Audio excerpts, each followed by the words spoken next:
Michelle, are you ready? I was born ready. She's an award-winning author, speaker, and podcast host who serves on the National Faith Advisory Council. She supported Donald J. Trump for president before it was cool, from her she shed in her beautiful backyard. This is the Michelle Moore Show.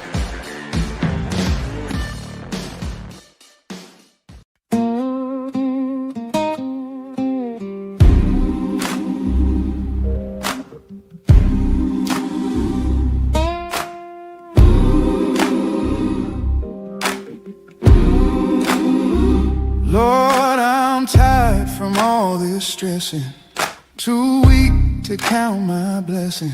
Ain't got time for window dressing, just trying to keep my soul intact. I've been running hard, feet on fire, dreams and duty tangled in wire. But when my strength starts slipping away, I still hear your voice say, don't grow weary in well-doing. Get those problems off your chest. Cast your cares on my shoulders, and I'll give you rest. I'll give you rest. These bills don't pay themselves, and my prayers pile up on the shelf. But even in my weakest hour, you remind me I still got power. I've been down, but never out. Grace gon' lift me, I got no doubt. Even when my tears won't dry, you whisper peace inside my cry. Don't grow weary in well-doing. Get those problems off your chest. Cast your cares on my shoulders, and I'll give you rest. I'll give you rest.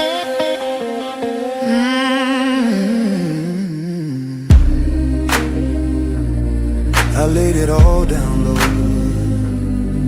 Every burden, every fear,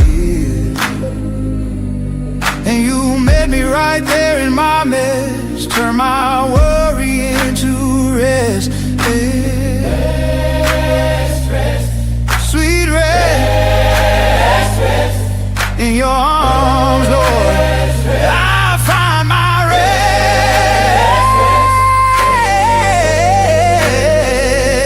Don't grow weary in well-doing. Get those problems off your chest.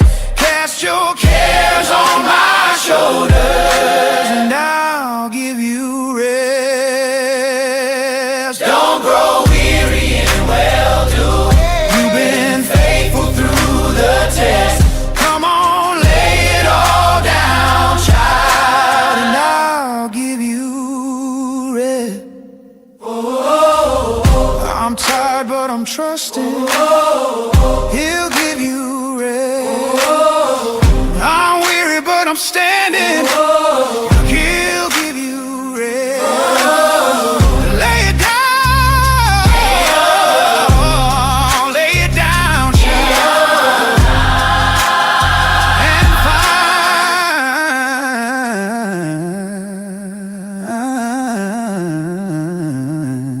find your rest. And find your rest. And find your rest. And find your rest. And find your rest. And then find your rest. And find your rest. Oh, and find your rest. And then find your rest. Find your rest. Oh, and then find your rest.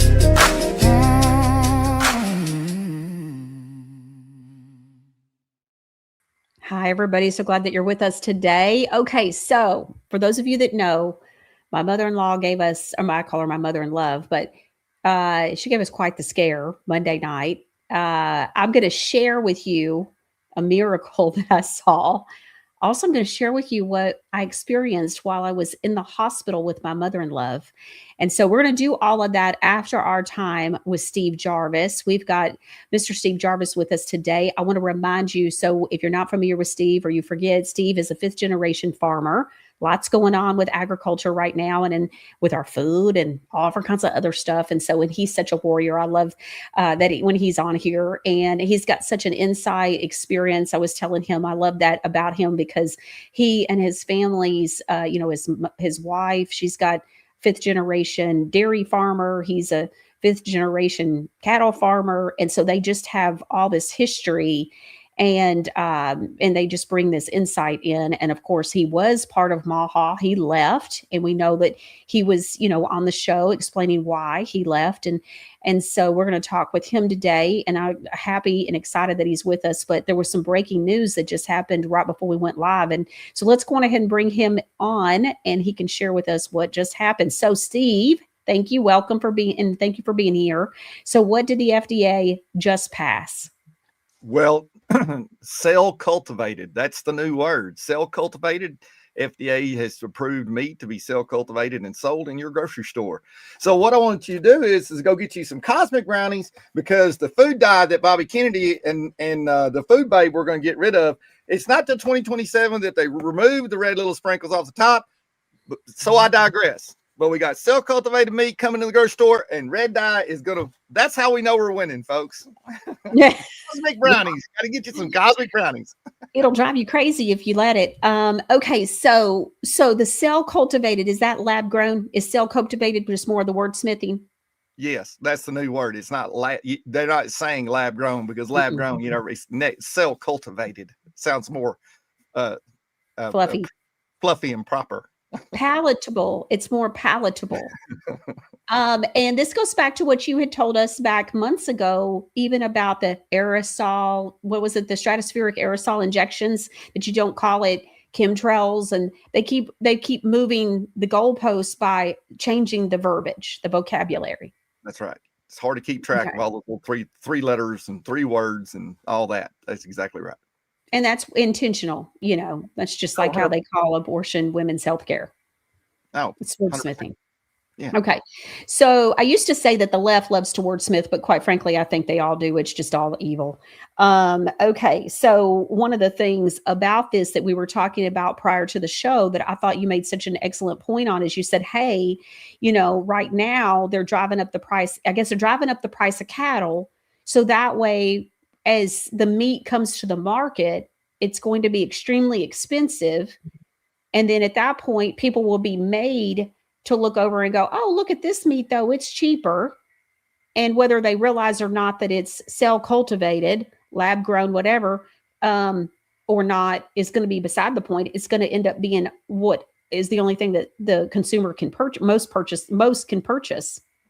That's right. And I mean, just so you know, like Kansas City, there were calves sold in Kansas City. A 433-pound steer calf brought nearly $2,700. That's like $6.80.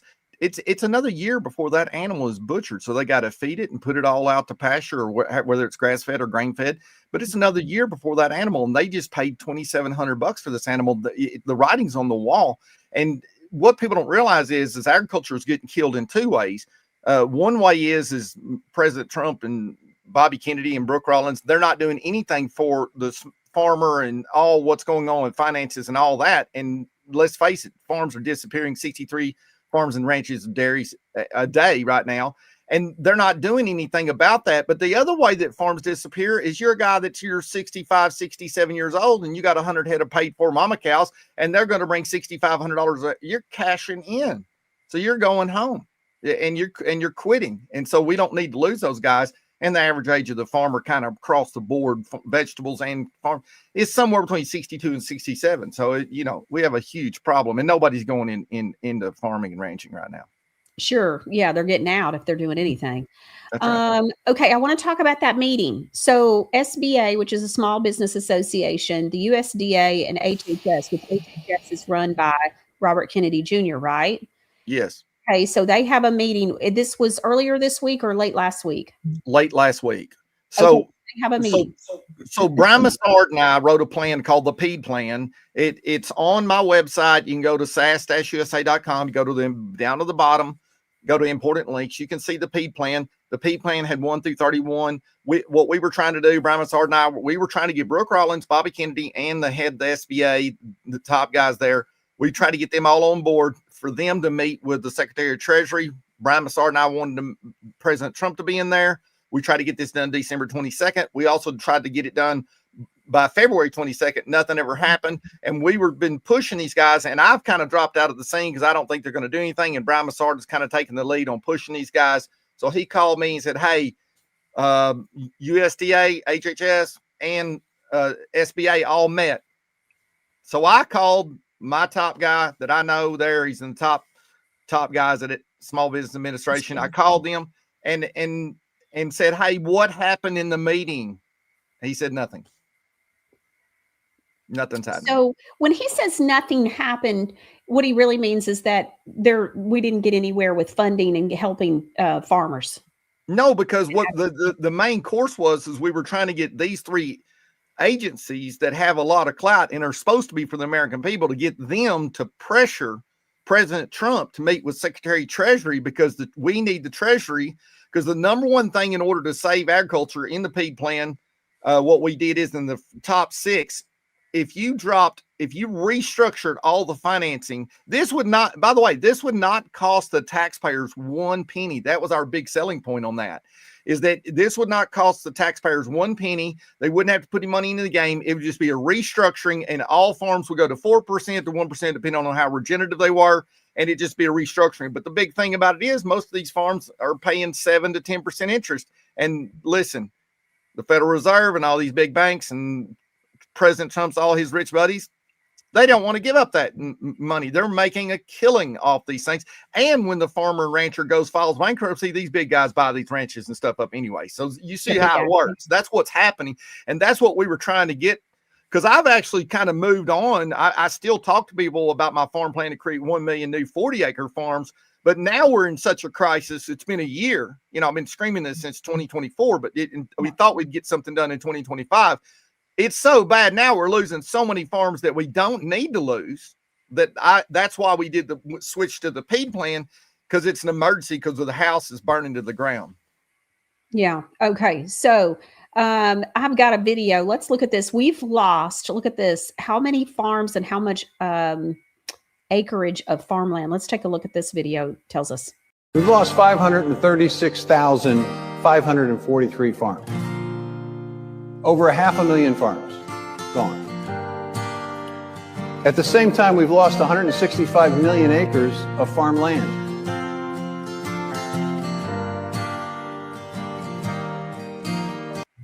So what I've noticed over just the last, few months or so, a lot of times when someone puts something on, let's say X, somebody else will come along and make a comment and will say @Grok, and then ask a question. And that's exactly what happened. I happened to find that. And so here's what the response was. So this person posted the response. And so of what Grok, the AI stuff for Grok, said, and it says the stats check out USDA. So this viewer or this person that commented and did this, they said @Grok, please vet, meaning, fact check it and expand. So this was it. So Grok says the stats check out. USDA Secretary Tom Visiak cited them in February 2024 from the 2022 Census of Agriculture.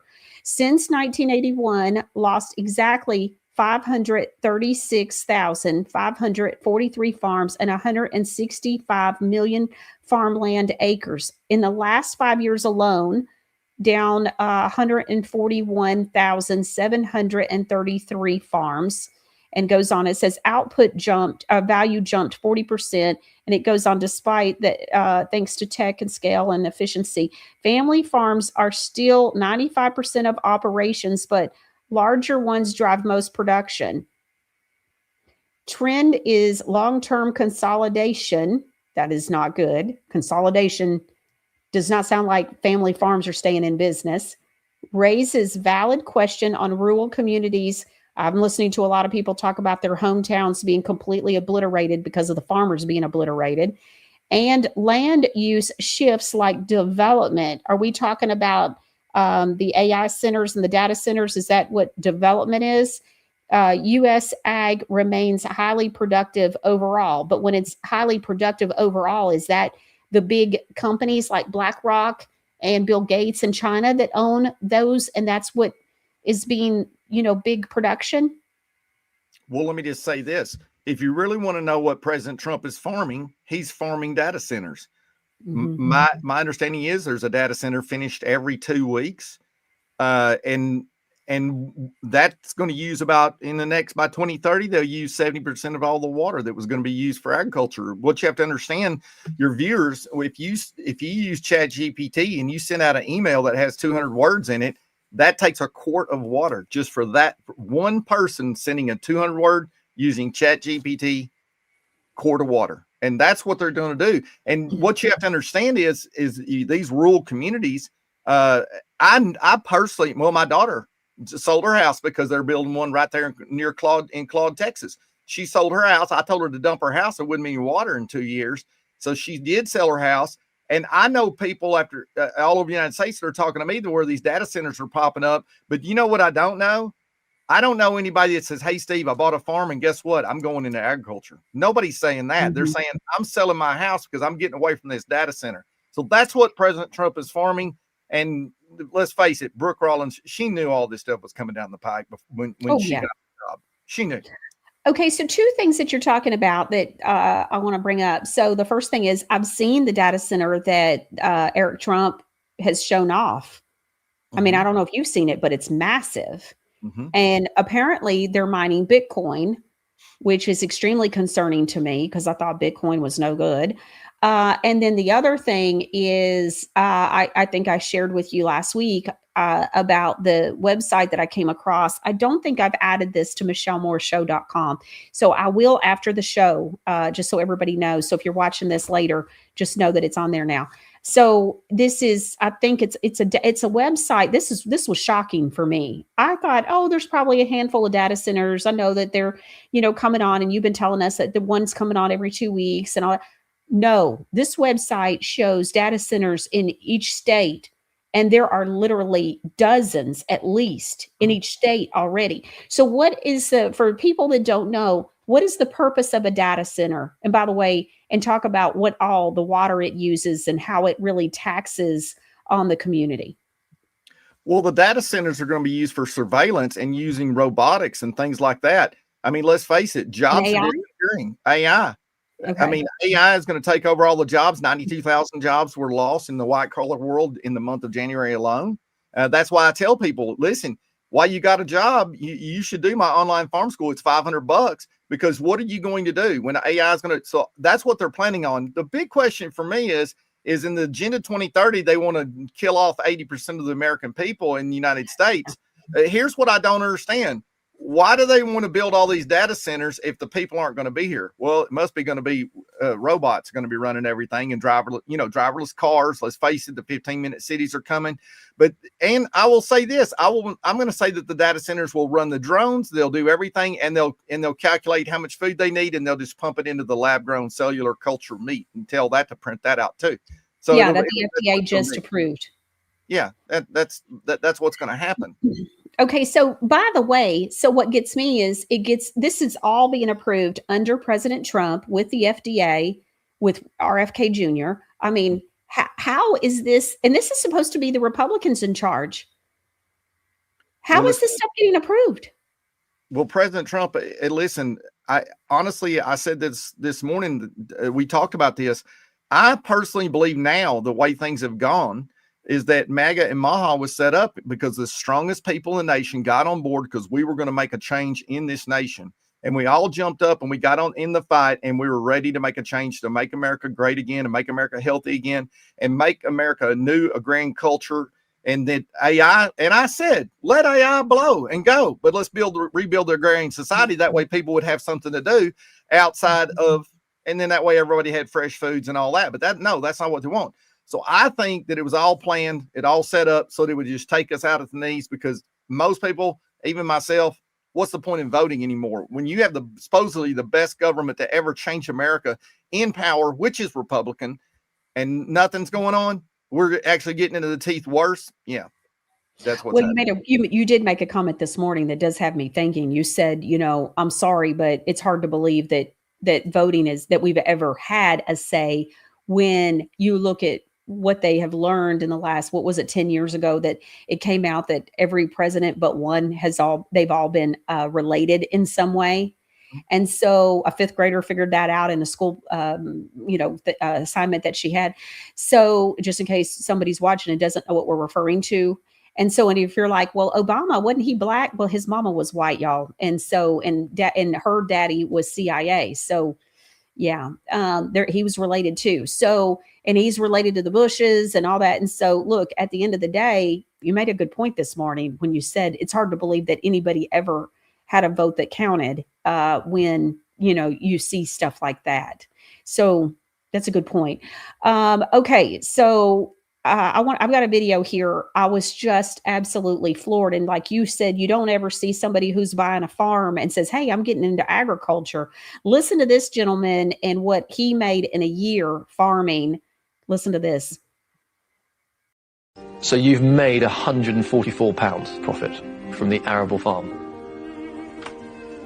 So the fact of the matter is this: farming 7 days a week for a year on a 1,000-acre farm has generated an income of £144. Correct. Fortunately, at the moment, we have this subsidy. When that goes... What's the farmers going to do? I mean, honestly, what are they going to do? The ones who don't have Amazon phone cookies from them around and who wants to be a millionaire to top up the income. I mean, what do you do when these subsidies start to go down? There's going to be a sea change to the rural, the countryside. There'll be 30% less farmers probably. But that's where we are with farming in this day and age. And the next time a farmer moans about the weather, put your arm around him and buy him a pint, because he's not moaning about it because it's a bit miserable working in the rain. He's moaning about it because it's crucifying. I was now in a quandary. I'd worked bloody hard all year and my reward was £144. Even with the grants and subsidies added in, I'd have been far better off selling up, putting the money in the bank and living off the interest. And yet, the past year had been absolutely brilliant. £144. Wow. Well, let's just talk about what I made. So what I did is the field that Bobby Kennedy came to, that field, I harvested that field. And what I did is, Michelle, and your people helped me more than anyone. I sold my potatoes and I sold them for a premium of $3 a pound. And I still, out of all the potatoes, I didn't even harvest all of them because I couldn't sell all of them. And I only profited about $7,000 because my input cost. And then, but you got to understand, me and my wife worked, 7 days a week for 6 months, and for $7,000, and it's daylight to dark, and it's a lot of work. It's not worth it. That's why I'm not farming this year. Yeah, which is unfortunate. Okay, so listen to these pig farmers talk about what happened to them and what they say about it was big corporations that were taking them out. And then how they're now seeing the chicken farmers and the cattle ranchers having the exact same things done to them. By the way, while you're listening, I just want to give you a little bit of insight. So if somebody's watching, I don't want you to be lost in this. So when they're talking about the president, they're talking about Bill Clinton. Bill Clinton, of course, was from Arkansas, and so is Tyson Chicken. If you know and go down that rabbit hole, you'll learn that Tyson Chicken is in deep with the Clintons back in the day. Okay. And so that's why I never buy Tyson anything, just me personally, for the last 6 years, because I ended up realizing what was going on there. And during the whole slowing of the spread, guess who shut down their processing plants and stuff real quick? Tyson was one of them, not just Smithfield, and who's owned by China. So listen closely, but that's what you're hearing them talk about. All right, let's listen. How long were y'all in the pig business? For years, until the market was destroyed. 95 we got out. We couldn't, you can't sell. They didn't pay for the protein we bought. Yeah, we can't stand $16 $100. It's 16 cents a pound for damn Oh, fat. Wilbur, he thought he'd get rich. It was worthless. He'd buy 60-pound feeder pigs for $5 a head. He said, I can't lose. You know what he sold them for? 8 Number cents one's a pound. 8 cents a pound. So he had $24.35 a hog for a number one. Dang. never come down at all in the grocery store. And the government They've completely never said a word. They completely, they let want the to indicators run consolidate, us out of integrate business. it. They want to put everybody out of the hog business, but the great big giant ones, just like the chicken company. They Mr. bring the hogs Slick and throw them Willie, in your here, you feed them. president, that's part of his Tyson buddies out of Arkansas. Yeah. So now they're Half in a it. The damn only one they farm. ain't got integrated yet is beef, and they're working on that. They're getting them gianter and gianter. The ones out west with 2,000 and 3,000 brood cows and all that have their own beef. What are you and tearing shit. up? Leave that boot alone. Now, do y'all think that? Well, do you think Hogs that? is where we always made our money. There's no markets left. They destroyed the market. That guy down there in Geneva bought all them hogs, biggest one. Oh yeah, they'll come back. You need to keep in business. And I said, no, you put all this out and you'll be next. When there ain't none of us left, then you won't be left. And sure enough, in 2 years' time, they were out of business. That was the end of it. Then you could haul a few to Mississippi or to Georgia. Then they closed down. They had a packing plant for hogs in Dothan, the first one to go, and they sold it and turned it into a chicken butchering plant. Sunnyland.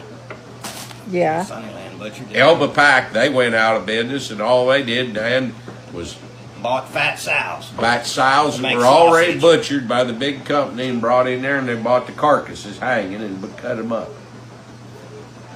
But they used One to by come down one, it also. took care of all of them. Then they got where they couldn't. Georgia went out of business, so you had to haul to South Carolina. That was the last one. From here to South Carolina, if you could haul them. You can't haul hogs in the summertime. A few miles, you was lucky to haul them, What's but you them need boys them. up there? Okay, so Steve, I know that you had a background with hog farming and stuff. So give us some insight. So I was in the hog business when that happened. I had 68 brood sows, and I was the first range-fed pork guy in the state of Texas. And I was actually in business at that time, and hogs were dropping in price. And the government did it. They did all these consolidation things with these big giant companies. And what they did is they wanted the small farmer to be put out of business. And let me just tell you, Brooke Rollins was she was down there in government, down there in the state of Texas when this was going on. That's the reason when she got put in as USDA, leader, I was like, oh my gosh, this is detrimental. So I was a small farm in the hog business, and we had been selling hogs up to 56 cents a pound, which actually was not a bad living. But when that happened, I remember there was a farm in Oklahoma, because I was one of the only guys that had trained my sows to go through hot wire and run and range fed. I had a farm that said, hey, I'll pay you top dollar, a certain percentage on the weight all the way across the board if you ever want to sell your farm completely out. Well, the hogs went to 8 cents a pound. And then what they did is the federal government made a law, and they changed the law to where we could not sell our hogs to local sale barns. So if you had a sale barn that ran cattle and hogs at the same time, you could no more. So I was going to have, just like those guys, I was going to have to ship 200 miles to the nearest, and you're not hauling a hog in the heat. He'll be dead before you get there. And that's what they did. They shut those sales barns down. They made it where shipping was almost impossible. Then they dropped the price to 8 cents a pound. I called that farm. I sold on a Friday night. Friday morning, I called that farm, said, hey, you want to buy me out? He says, yeah, I'll buy you out 23 cents a pound. We'll weigh it all. We'll buy everything you got. Friday morning, I was in business, and Sunday morning, you couldn't hear a pig squeal for 1,000 miles from my place. Wow. I was in business, and I'm gonna just tell you, y'all, in farming, you do that stuff daylight to dark, and you farrow the pigs out and do all that. I literally sat out there. It was so eerie to hear that's Saturday night. We finished loading out. It was about 2:00 in the morning. I sat inside that hog barn, open air hog barn, and I literally cried right there because I couldn't hear one animal. It was like silence, and it was death is what it was. And that's how I can know so much. And the reason I've written all these plans for Bobby Kennedy and for Brooke Rollins. But Brooke Rollins, if they really, really, really did want to fix the problem, they would pay Brian Massard and I to sit up there every day and just write all these policies for them, because we've been there and we know what the pain is. And those older gentlemen there, I was there at the same time. Brian Massard. So I know that he had been advising RFK Jr. Is he still doing that, or where is he in with all of this at this point? Well, Brooke Rollins has not talked to Brian Massard since October. And I know that Bobby Kennedy did talk through text message to Brian, and that was the first time he's talked to Brian in 3 months. Okay. So no, it's not, they're not talking. No, we know. And listen, those old guys there, listen, that was 95. I don't know when they made that video, but the thing about it is all those guys that I knew that were old hog farmers, they're all dead. Wow. Okay. Let's talk a little bit more about data centers. I've got a video I want people to listen to. So, because there's so much when it comes to the data centers. And one of the things that I don't know that people understand about it, because if people are asking today, what's a data center really purposed for, then that tells me that there's probably a lot of other things that they don't know yet. And so this next video is going to be interesting for you. It impacts your water, because remember what Steve said earlier about how much water just to send, what was it for AI, 200 words, you send an email, and so it takes water. And so that's the first thing. And then the second thing is there are a lot of noises from these data centers. So if they move into your neighborhood, you're going to have water issues and you're going to have noise issues. This is a major, major issue going on right now. And like we were talking about earlier, there are a lot of data centers.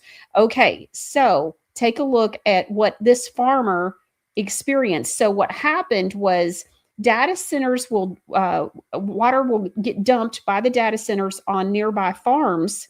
This farmer has that going on. So he gets his water tested. And here's what he found. Let's take a look. I went out and got 6 sample bottles and I sent it off to the lab in the Tri-Cities, and they called me and I said, just email me the results. And they said, well, we're duty bound if it's an immediate health hazard to call you. And I said, which sample? And they said, all 6. Doherty was seeing tests of up to 63 milligrams per liter, over 6 times more than the legal limit of 10. These data centers run water through a pipe system to keep the rows and rows of servers cool. During this process, quite a bit of water evaporates, concentrating the chemicals and toxins that were already in the water to dangerous levels. And all this water gets dumped on farmland around here. Okay, so, and you're talking about low frequencies and the humming and all that kind of stuff. I've watched a couple of specials just on what's happened and where people have been interviewed, where they had a data center that came in, how it affected their water, even the quality of the water. It's insane. And so, Steve, have you had any experience of being near, like you don't live near a data center, do you? No, I don't. Okay. I was shocked to see how many are already here in the United States. Absolutely stunned. Also shocked to see that the Trumps are, building data centers as well and mining Bitcoin. The problem for me with the Bitcoin thing that I'm having a hard time understanding, that I'm kind of in a wait and see, is how is it that they're doing the same things that BlackRock is doing and that be a good thing? I don't know. It just seems a little odd to me. So I'm waiting to see how that goes. Well, Michelle, I want to back up to this hog thing for just a minute, because breaking news yesterday, I'd had this in my notes and forgot to mention this, but we were talking about Tyson Foods. Yes. What you have to understand is 2 of the grocery stores, my farm was 100 miles from Dallas, Texas. Sprouts grocery store was one of the newer grocery stores that was going to be, fresh market. And they used me, advertised my farm. I delivered directly and unloaded into those grocery stores until the Food Modernization Act made it where farmers like me could not ship directly to the grocery store. But Sprouts grocery store is the one that was the final breaking straw of my farm. And I want you to know that yesterday it was found out that fresh market chicken in Sprouts grocery stores is Tyson chicken. They're lying. They just uncovered this, and that Tyson it's their chicken. That's what Sprouts is doing. It's fresh market chicken. They're lying. It's Tyson chicken, and it's not from your farm down the road. They're lying. Well, I have to tell you, this is really disappointing, because Sprouts, and then so this is 2 days now, I've gotten a 1-2 gut punch. So yesterday, I saw where Ramadan is being celebrated in, is it Whole Foods? I want to say it was a Whole Foods display. There's also I think it was US Bank. There's a bank, a big bank that I saw online where they're doing decorations for Ramadan as well. Certainly, nowhere was there anything about Jesus to be found in any of these businesses. And then now you're telling me this about Sprouts. So that's very disheartening. And so, well, and you can look on the packages as well. So on the back of your packages of meat, there's a name, and I can't think of the name, but what it does is it's Muslim butchered. It's been done to Muslim standards, and this has been sacrificed unto a false god. And so you can look on the back of your meat package, and you can look on that. I have the name at the tip of my tongue, but I don't know what it is.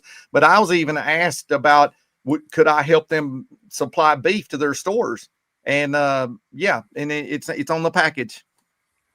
Okay, I'm not familiar with that, but I don't buy my meat at the grocery store, so it's been a long time, so I wasn't aware of that. I'll have to check that out. That's interesting. Or if you think about it, you have to text it to me, and we'll cover that again. Okay, so have you heard about Medicago? They'll say it on here. I wasn't familiar with this company and what they're doing, so let's take a look. Sent 5 childhood vaccines off to be tested. To a very brave lab owner, he tested these 5 childhood vaccines.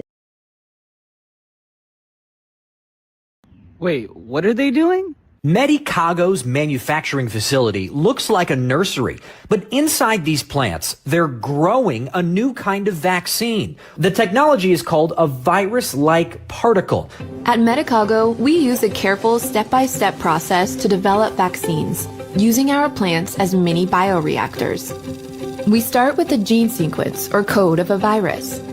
We then use our technology to synthesize the virus code into a real biological product. The code contains genetic instructions that our plants can read, and we insert it into bacteria called Agrobacterium tumefaciens. We submerge the plants in a bath with the bacteria that carries the information into the plant cells. And using a vacuum, we suck out the air between the plant cells and replace it with the liquid. The plants absorb it like a sponge. At the end of their bacterial bath, we return our plants to a carefully controlled greenhouse to let them get on with their natural growing business for at least 4 days. Now the plants will start producing the most important ingredient of our vaccines, virus-like particles. Oh my goodness. Okay, so they're growing plants to produce, you know what, the V word. Mm-hmm. Interesting. Yeah. Okay, halal. And so blessed by a Muslim cleric.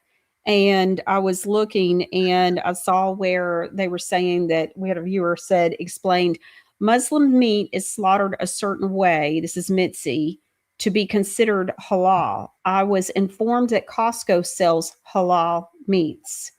Yes. Interesting. Thank you for sharing. See, a number of people seem to be familiar with this. I had not been. Also, by the way, so I saw where Christ Believers said that Facebook will not let her share our show today. Thanks, Steve. It's probably your fault. I blame you. I'm blaming you. It's not me. It's my fault. I promise you. I guarantee it's my fault. Yeah, well, I'm sure of it. I'm sure of it. Okay, let's keep going. So, okay, you don't know that I was going to share this, but I did send you this video a few days ago when I saw it. And when I was reviewing what we were going to cover today and what I really thought was interesting or that needed to be discussed. Here's the thing. I think sometimes people have short memories. Now, not everybody. And I think our viewers have the best memories and are very well informed and are passionate. Obviously, just like what you said, you went on other places and, people didn't help and weren't interested in buying clean potatoes, so to speak, and except for our viewers. And it doesn't surprise me. And so, they got behind North Carolina. They care about their, lotions and different things being clean that Godly Granny sells and offers for those that care, if you're putting poisons on your body, which ultimately get in your body. And so my viewers have proven themselves, period. And so it didn't surprise me when they got behind you and cared about buying good, clean potatoes. So, but here's what bothers me sometimes, and that is, it's just like now you see people going, "Ooh, Marco Rubio for president." It's like, have we forgotten that he ran against Trump? Have we forgotten about him in the hot tub with all the guys? I mean, have we forgotten? Like Mark Taylor remembers, because Mark Taylor's from Florida, but and can't stand him. But it's like people are literally saying, "Hey, I would vote for him for president," and it's like, who are you? And so the same thing with DeSantis. I've been down that rabbit hole about DeSantis and his background, and he's no good. And so, period, in my opinion. And so I came across this video because you see people getting all excited about Casey DeSantis, his wife, and the foods that they're coming forward with. And, oh, look at what's been announced. And I'm like, show me the money. I ain't seeing it. They talk and talk and talk, and nothing ever happens. Nothing. And so just like how DeSantis was running his mouth about the self-governing of Disney World and down in Florida, and nothing happened with that. They're still self-governing. He says, oh, the homeowners should not have to pay property taxes. Guess what? They're still paying property taxes. Oh, but we're going to have this bill and people aren't going to be, sprayed with chemtrail stuff anymore. Yeah, they're still being sprayed. In fact, Florida is probably the worst state there is. And so, again, I just can start. Over the last couple of years, I really see it coming a mile away. And so now what's happened is there's been a land purchase. So there's 4 acres. 4 acres. That's all it is. 4 acres. Okay. Money that was supposed to go toward building and expanding the Florida wildlife corridor gets spent on something else. Let's take a look. The Florida Department of Environmental Protection just purchased a tiny patch of beach in Destin for $83 million, using money that was supposed to be used to expand the Florida Wildlife Corridor. The owner of that patch of land just made $74 million. He's also a huge DeSantis donor who was also involved in several political bribery scandals in Louisiana, folks. This is coming from reporters at both the Tampa Bay Times and the Florida Phoenix. By the way, some of the photos I'm using come from those publications as well. I'm citing their work here. Okay, so according to environmental experts and anyone with eyes, this tiny stretch of beach you're looking at down here doesn't have much environmental value. The area is already completely built up with hotels, and this stretch of land often gets submerged from time to time depending on storms and tides. So why would the Florida Department of Environmental Protection lay down $83 million to make this purchase? Well, the land is owned by Bobby Guidry, a Louisiana resident who has poured over $400,000 into Florida political races in recent years. Guidry, by the way, also has been at the center of major political bribery scandals in his home state of Louisiana, going all the way back to the 1990s. The purchase of this land was added last minute to the Florida budget by Republican Senator Jay Trumbull. The crazy part is that the language that Trumbull used in the budget to justify buying this land was written by a lobbyist representing Guidry's company and sent to Trumbull's office in an email. That doesn't matter, I guess, because Florida legislators passed the bill, and Guidry, who purchased this little 4-acre beach plot in 2018 for just $8 million, made a $74 million profit on his investment. Reading between the lines, Guidry donated big money to Florida politicians, and in exchange, these Florida politicians gave him a $74 million thank you card. Alleged. All at the expense of the Florida environment. You see, the money that was used to purchase this little patch of beach was set aside to expand the Florida Wildlife Corridor. That's where the money was supposed to go. That's an important migratory corridor for panthers, bears, otters, and other threatened wildlife species. So there you have it. Today, instead of hundreds of acres of protected land, the tax-paying citizens of Florida now own a partially submerged 4-acre sandbar next to a bunch of condos in Destin. Beyond Florida reached out to both DeSantis and Trumbull for comments on this matter, and as of posting time, I haven't heard back. Thanks for watching. Well, let me just tell you this. It's not just happening in Florida. This stuff is happening all over the United States. This public lands thing that's going down, the guy that was from New Mexico that's fixing to be appointed to all public lands, this guy just soon sell it all off. And guess what happens when that happens? These billionaires go in and buy this ground up. There's not going to be any public access to this ground anymore, and they can afford to buy it. And that's what's happening, because they're going to get out of these cities and they're going to buy this land up. This is happening all over the United States, not just Florida like that. And it's all their buddies that get to make the money and the big purchases. Off of, I guess it's being paid for by the Florida tax dollars. Well, So you've got Florida. That's why Floridians are still needing to pay property taxes. Now we understand. Okay. yeah, and that and Michelle, when you start going down, I would tell anybody here, if you've got your child in school, if you do a horrible job homeschooling, it's better than going to public school. All right. Oh, absolutely. Because here's the issue. If you can just teach little Billy or Sally to read and do math, because I will tell you, if you just do the math and follow the money on almost anything, whether it's real estate, beef, vaccine, you just follow the money and it'll show you what's true or not. It's insane. It's insane. Yeah. I read something about homeschooling. You know, I'm always talking on X about homeschooling your kids and really sharing all different kinds of things from different angles about that. I'm very passionate about it. Really felt like the Holy Spirit showed me quite a few months ago that, you know, he called me to homeschool my kids, never said to stop homeschooling. And also about, he was just showing me about how, you know, nowhere in the Bible does it say to take your kids to have someone else raise them up in the way they should go. And so I got to thinking about it and felt like, you know, well, he never told me to stop homeschooling. And if that's a word for me, I really believe too that it's a word for moms and dads everywhere. And so I really got passionate about getting behind posting about it. I think I posted 2 or 3 things this morning already.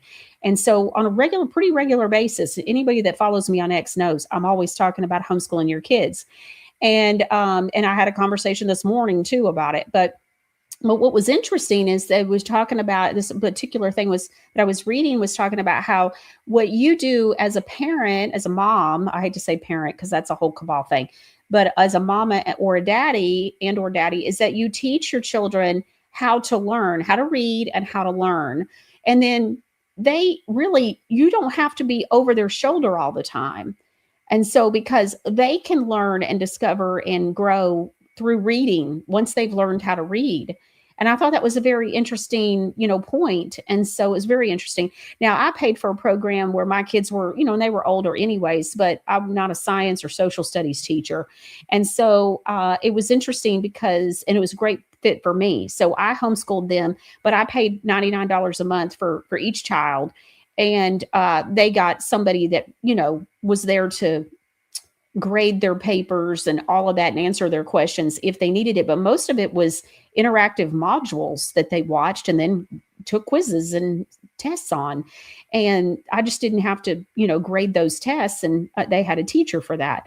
So anyways, and then I taught them other classes. And so their electives and things like that. But anyways, and so it was the best thing I ever did.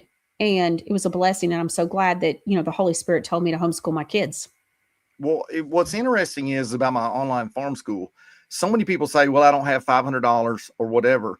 But I've been trying to get moms that are across America, not that organization, just mothers in particular, get you 20 kids together. You can do my farm school, do it in a classroom, because let me tell you what farming does do. So when you farm, whether your child is going to grow up and be a farmer or grow his own food or whatever, it teaches you the law of reciprocity and the law of sowing and reaping. Okay. Yes. That's what it does. And these things have been lost. I'm the last farmer left in the United States that writes his own moon phase calendar. And I take all the spooky stuff out of it. I use the 13 signs of the zodiac, and I use the moon, and I teach in my classes how to know how to do this.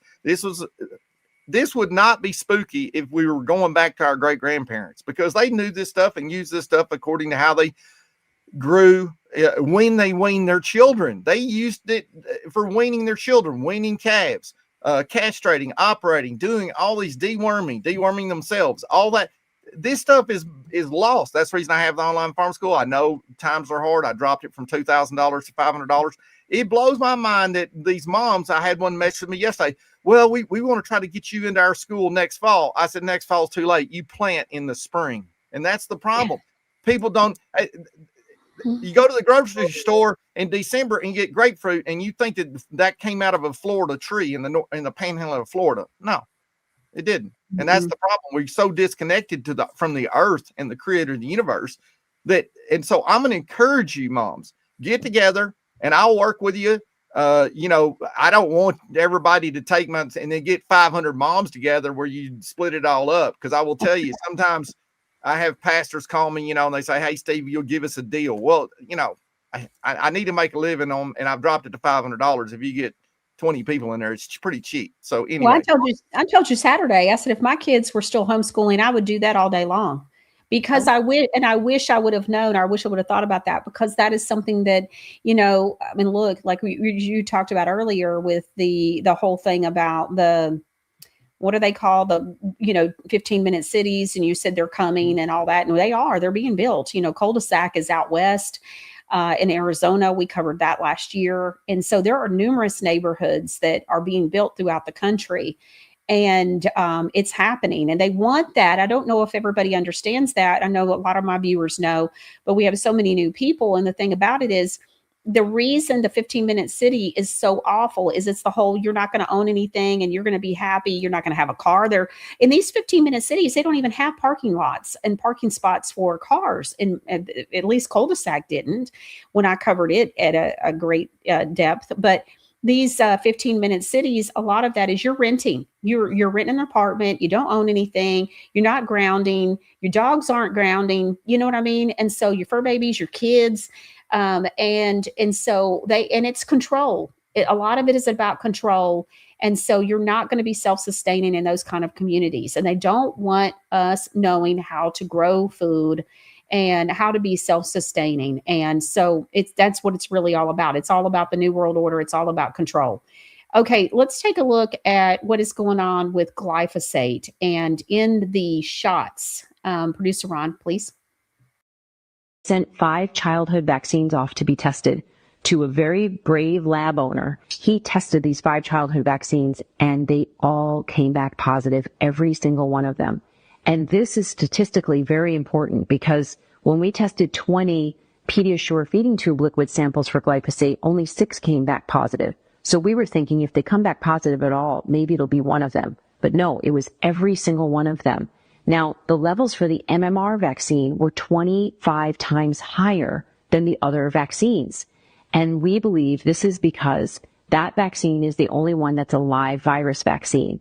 And that means it has to have 25% of the vaccine has to be gelatin to stabilize the live virus. And that gelatin, of course, comes from pigs fed GMO grains sprayed with glyphosate. Crazy. Well, and what you have to understand is now too, the amount of, and I rather suspect if you look at the amount of this chemical that is used, I'm wondering if they're spraying it from airplanes too. There's too many people. I know people that live in the middle of nowhere who have blood tested that have it in their blood system. So how they get it? They eat all the food they grow. They eat everything wild. No, they've got to be putting this stuff out, and that stuff kills everything. If you want to get rid of something on a fence row, well, that will do it. And that glyphosate. Glyphosate. It will get rid of it. Okay. The next one is, do you remember a few months ago you came on and we were talking about the money and all the numbers, and if you divided this by that, and we were talking about all the symbolism. And so Steve sends this to me last week. I wanted to show you all this. So Savannah Guthrie returned to the Today Show studio for the first time since her mama, Nancy, disappeared 33 days ago. I thought that was very interesting.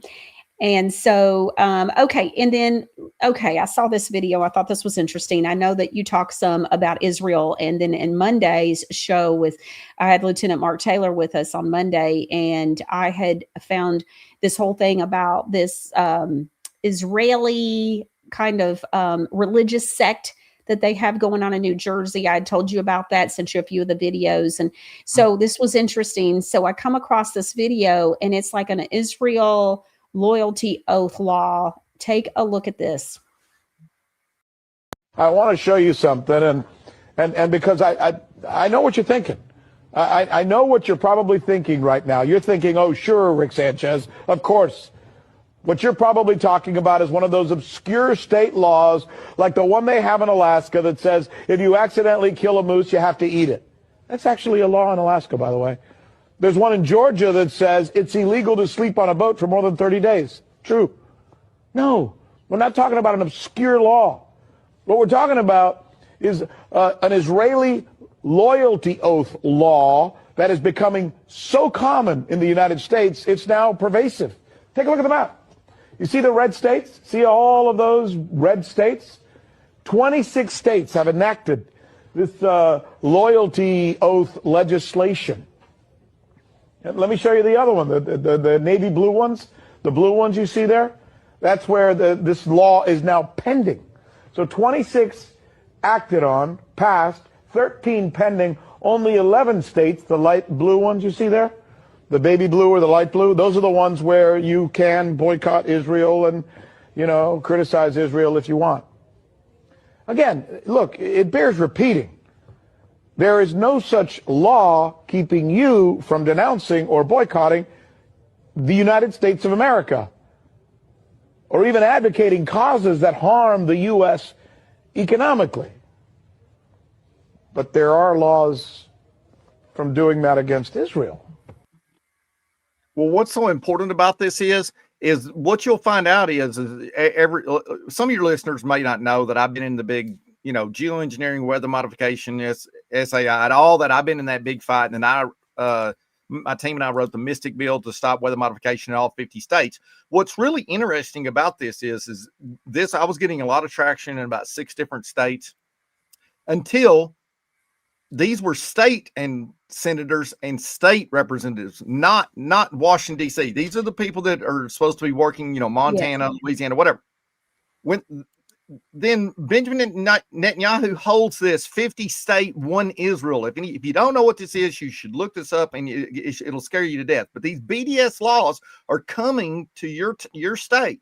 And I actually was called an anti-Semite when I spoke up, because the thing is, when you start connecting all this together, Making Sunsets, the company that does a lot of the the stuff sprayed in the way high to it's Making Sunsets, that company is in Tel Aviv. And so that's the issue. When you start saying things, when you use the word Israel, these BDS laws, and my understanding is the Florida is going to get the strongest one, and you get 5 years in jail.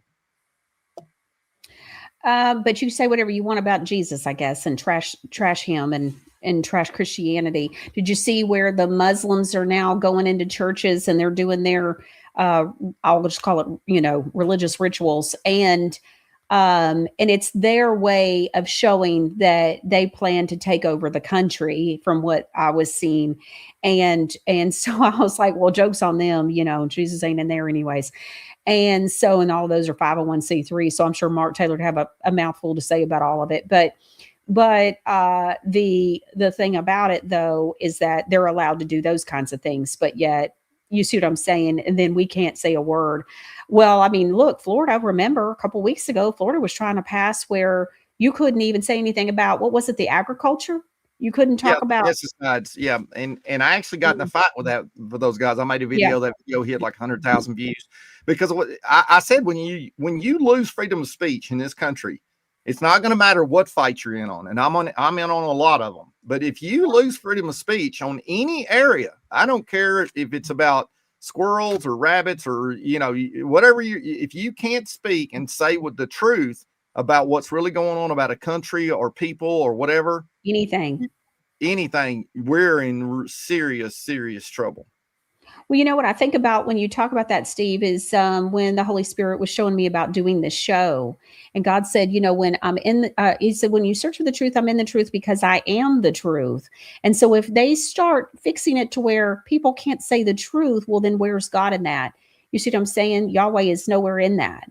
He's not in the lies, and so we won't have the freedom of speech to say the truth. And that's where he's at. And so Deborah West says, my husband is always trying to buy watermelon at the store, and they are always crappy and expensive. I tell him to stop trying because they're not in season, but he doesn't seem to get it. He keeps trying. Maybe we need to have him watch the show, Deborah. Okay. No Nonsense Netta said, yep, Indiana just had an Israel briefing. Oh, hold on a second here. And oh, goodness.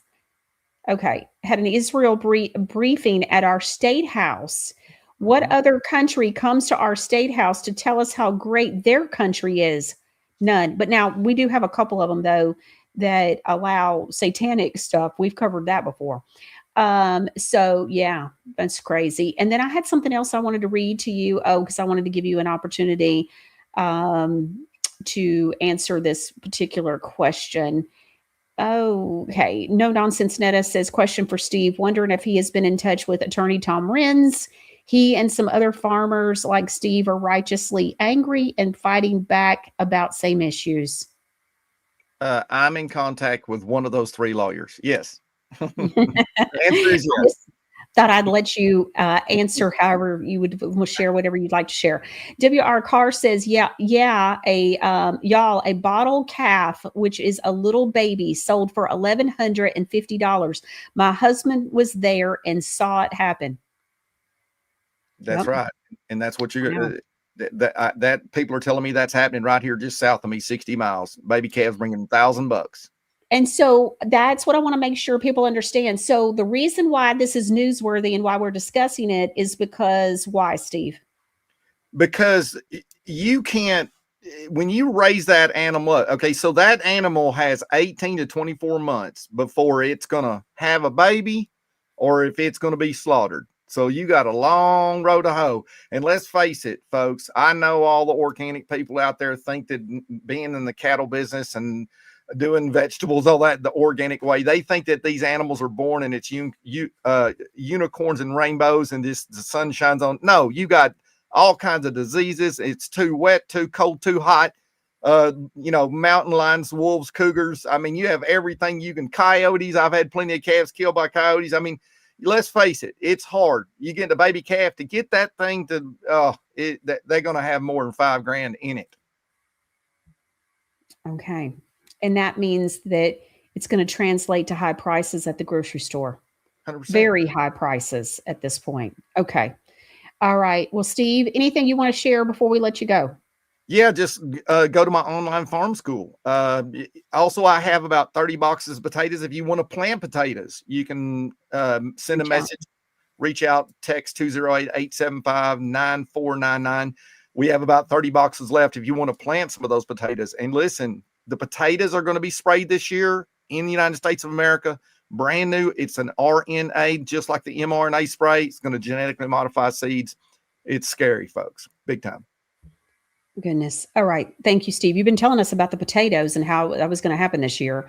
All right. Thank you, honey. All right. So I was saying at the top of the show that I spent some time at the hospital a couple of days ago. My mother-in-law gave us quite the scare, and I wanted to share a couple of stories with you. So she's 85 years old. My husband had just spoken to her. He calls her every day on the way home. And so he had called her, and everything sounded fine. And a couple of hours later, she calls him and he answers the phone. This is Monday evening. And she is telling him she loves him. She thinks she's fixing to die. And so she was in horrible pain. He has a cousin who would happen to be on his way over. And so he barely got there in time. When he had called her, he was about 15 minutes away. So he kept her on the phone. And at the last minute, she said, I'm going to let you go. And what happened is she hung up with him because she knew he was almost there. And she had wanted to call my husband. She thought she was going to die. And so she wanted to tell my husband, her son, that she loved him. Can you imagine? And so the next morning, she was talking, and I was sitting on the side of her bed, and she said that she thought she was going to die. And Jeff my husband had been very upset, and obviously didn't sleep any that night and everything. And so we are at the hospital, and she is throwing up, and this goes on and on and on. And this is what I wanted to share with you about just the ironic thing too, by the way, is that it was literally like a few minutes earlier. I had just tweeted on X, or I still call it tweeting, but I had literally just tweeted about how don't ever leave a loved one in the hospital by themselves, that you stay as much and as long as they allow you to stay, or that whatever, because you do not want to leave a loved one in the hospital alone. And so I saw the horrible level of care when my son was in the hospital for over a month at a children's hospital. And so I learned quickly, like we wouldn't have left him there by himself anyways, but I thought many times, oh my goodness, can you imagine if we hadn't have been here? Like, it's just great. And you would see children all the time that, or I would, as I would walk up and down the hall, like to the elevator or whatever, that you would see, I saw children all the time that were by themselves. And so, and we used to wonder, like, where are their parents? And so anyways, and so she had, they put a tube down the back of her, up her nose, and it would run down the back of the throat. They messed up her throat terribly. And they had to run hot water through the tube to get the tube to be more pliable. And so in doing all of that, they scraped up the back of her throat horribly. So they let the pain medication lapse and the nausea medication. She's very sick. She's dry heaving and she's moaning. You know, she's just, so sick. And this goes on for 2.5 hours. So, you know, when you throw up how acidic it is, and they've torn up the back of the doctor's torn up the back of the throat at the ER, and now she's in a room, and so I'm pleading for the doctor to please, and the nurse to please hurry up with the pain medication and the nausea medication. And so this goes on for a couple of hours. Of course, as she's throwing up, it's making the back of the throat worse. It's stinging. It's horrible. It's absolutely horrifying to sit and watch someone be so sick that you care about and love. She's 85 years old. She's already so tiny and frail at this point. And so she just gotten over something else. I think you all might have heard about that, where I missed a day back, I guess it was about a month ago, because she gave us a scare on something else. And so, but this was, you know, she was taken to the ambulance. My husband's cousin couldn't even get her to the car. She was in that much pain. And so, and like I said, she'd already just called my husband to say that she loved him because she thought she was dying. And so anyways, and so what ends up happening is she finally gets the pain medication, which is just maddening. It's just crazy how horribly sick and how horribly just long it took. So she finally gets that. The doctor comes in, the surgeon has come in. I've talked with both of them. And so I asked the doctor when he's in there, is there anything you can do for her throat? Her throat is really hurting. She'd been throwing up so much, and I didn't do any favors for her. And it just irritated and made things worse. And so he says, yeah, we could get you kind of like a cough drop kind of thing, but it would be a liquid, because she still has the thing up her nose and down, and it's pumping like bile out, because she has like we think at the time she's got some kind of an obstruction, like a bowel obstruction. And so, but they weren't really sure because they couldn't really tell from the tests at the ER and all that and the imaging. So anyways, and so what ends up happening is he says, and so we're like, yes, you know, please get that. It's like a chloroseptic kind of thing, I think. And so, anyways, 2.5 hours. 2.5 hours to get her a spray for the back of her throat. I go to the nurse's station 45 minutes in, and I'm like, can you please call the doctor and make sure that he called that in? Because he said he was going to, but, you know, I'm starting to worry. Like, did he do it? Did he forget? You know, there were a lot of things discussed. And so will you please just double check? And so she tells me that, you know, yes, I will. And then about another 30 minutes later, I come back down there. I mean, my mother-in-law, I could tell her throat, you know. I told my husband, I said, it's going to be a month of recovery from the things they did to her that had nothing to do with what was wrong with her in the first place. And so, because in the meantime, literally at the same time, they're having to have a lady come in to do a new IV because the first IV is bleeding. And so here she is, my mother-in-law, who's maybe all of about 110 pounds wet at this point. You know, she just tiny thing. And right now, and she is not looking like herself. I mean, she's, you know, pale as a ghost, swollen in her abdominal area. And, you know, they finally get the pain and the nausea under control. But anyways, and so I asked the nurse again about 30 minutes later, what did you find out? What's the holdup on this for her throat? I mean, at this point, I could have walked across the street from the hospital to Kroger's and gotten her something myself instead of even getting in the car. I mean, this is complete insanity, right? I mean, if we would have just known that it was going to be this crazy, it was so maddening. And so she's like, well, I was on the phone with the pharmacy for something else, and I found out that they're behind. And I'm like, how hard can it be to get a bottle bottle of spray for someone's back of their throat. Like, I am telling you, it was absolute insanity. So anyway, so my husband spends the night. I go home. I got, other things I've got to do. And so I'm going to go on ahead home. He's going to spend the night.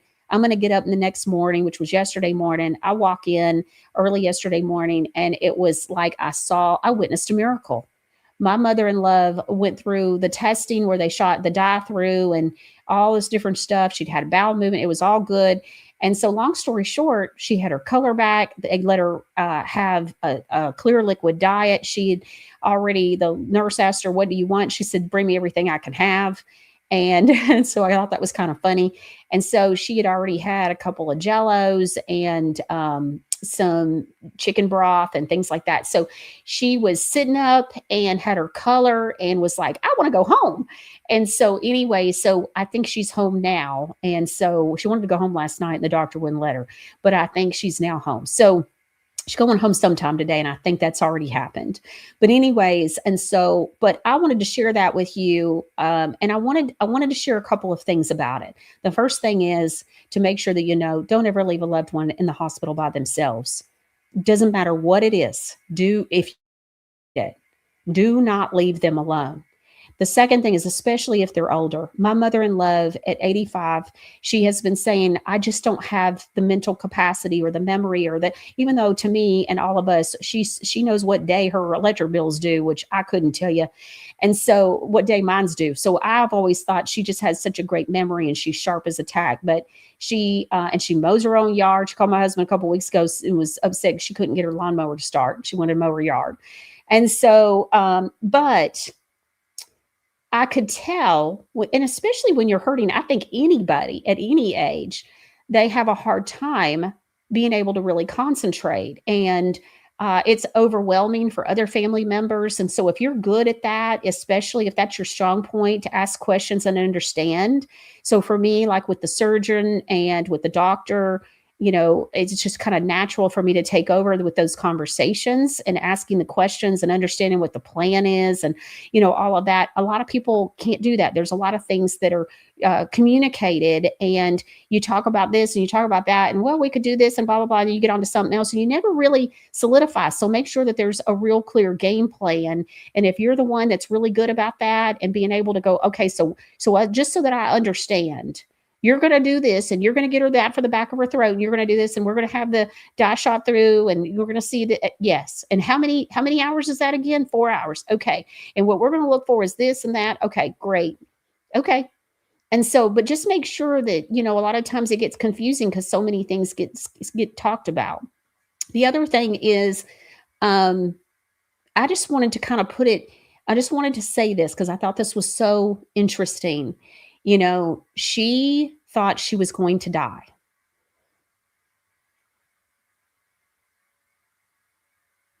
She thought she wasn't going to make it.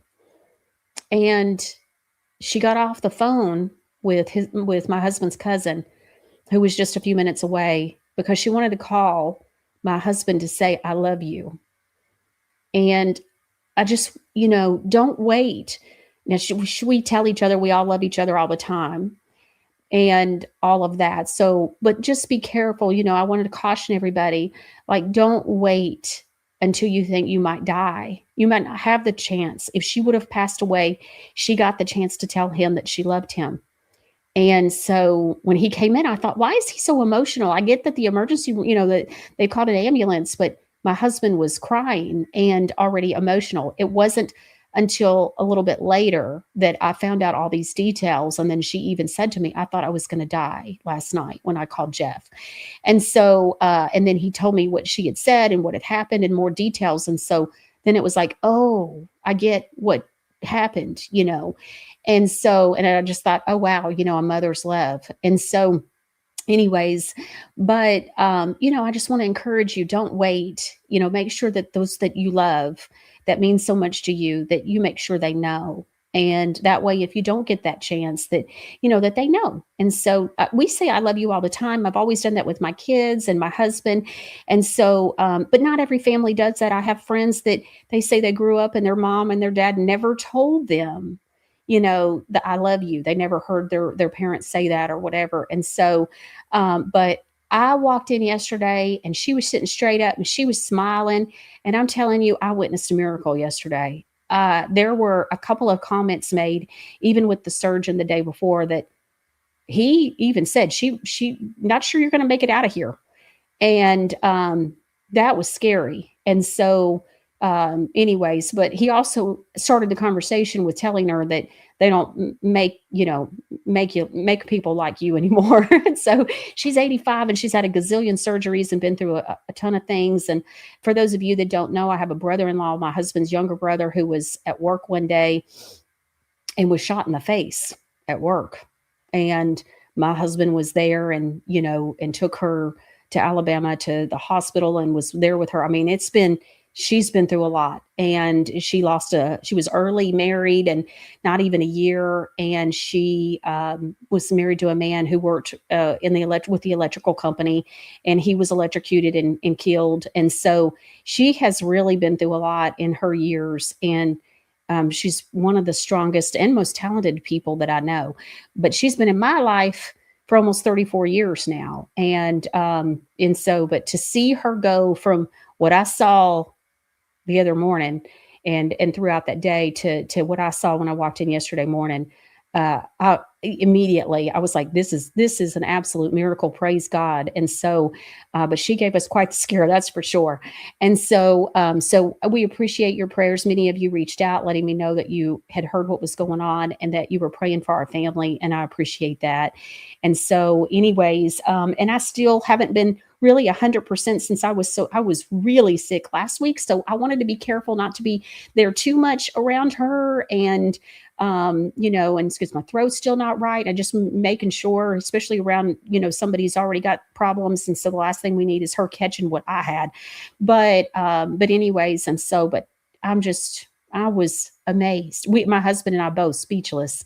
Of course, he'd been with her all night and everything and saw her slowly getting better and better, but it was just amazing. So like I said, the second I saw her sitting up and she's smiling and she's got her color, and I was like, holy.